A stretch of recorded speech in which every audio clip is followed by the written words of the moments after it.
À l'époque, tous les peintres dépeignaient une réalité, ou un instant, ou une lumière, quelque chose qu'ils voyaient.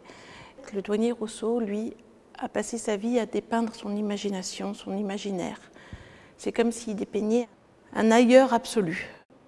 Ces paysages d'ailleurs, de tropiques, on ne sait pas si on est au Mexique, si on est en Afrique, si on est en Inde, sont le contraire de son quotidien. C'est pour ça que je dis que c'est un ailleurs absolu.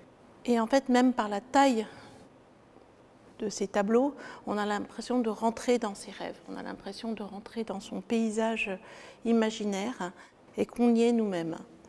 Ce tableau particulièrement est incroyable parce que à la fois il n'y a pas de perspective mais une profondeur de champ, à la fois les choses sont posées et elles existent. Les animaux, en tous les cas ce héron qui est moitié héron, moitié canard, on les voit toujours de profil parce qu'il y a une certaine naïveté chez le douanier Rousseau. Et c'est presque comme des bas-reliefs égyptiens. Il y a ce côté-là que j'aime beaucoup. Ce n'est pas de la perspective, c'est presque de l'aspective. Cette composition toujours qui est assez simple, moi je vois ce tableau comme divisé presque en quatre, une verticale, une horizontale. Et aussi cette lumière qui est empreinte de mélancolie quand même. On ne sait pas si on est au coucher du soleil en début de soirée ou si on est très tôt le matin, on ne sait pas trop, où la lune est encore là. Et tout d'un coup, ce personnage, voilà, qui est la charmeuse de Serban, qui est dans un jardin d'Éden en fait. Pour moi, c'est un Éden, c'est un paradis, mais un paradis imaginaire.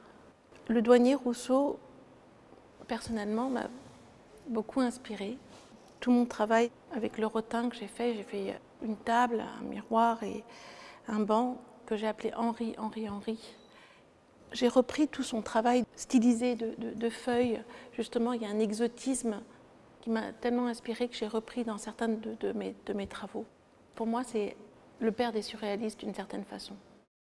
Ce vers-ci, c'est un vers absolu pour moi. C'est le vers qu'on imagine de la plante verte. Donc il traduit au travers de sa couleur, il fait une utilisation de couleur qui m'est proche parce que c'est presque une utilisation un peu simplifiée de la couleur. Il a réussi, lui, à traduire au travers de ces tableaux l'essentiel de son imaginaire, que ce soit au travers de la couleur ou au travers de sa composition ou au travers de la représentation de son paysage.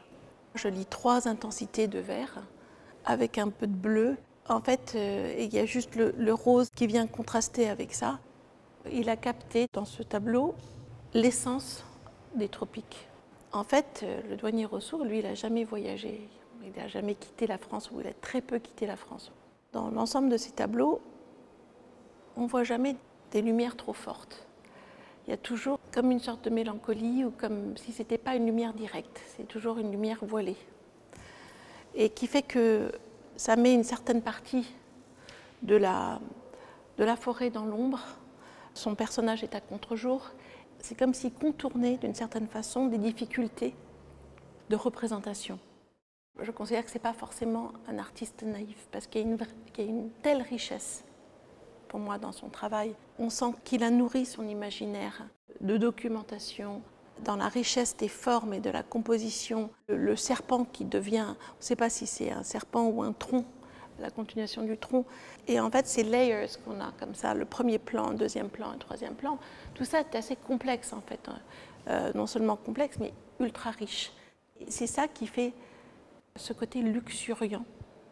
Et c'est pas simpliste, la représentation est frontale. Moi, quand je parle de simplicité, je parle de représentation un peu frontale.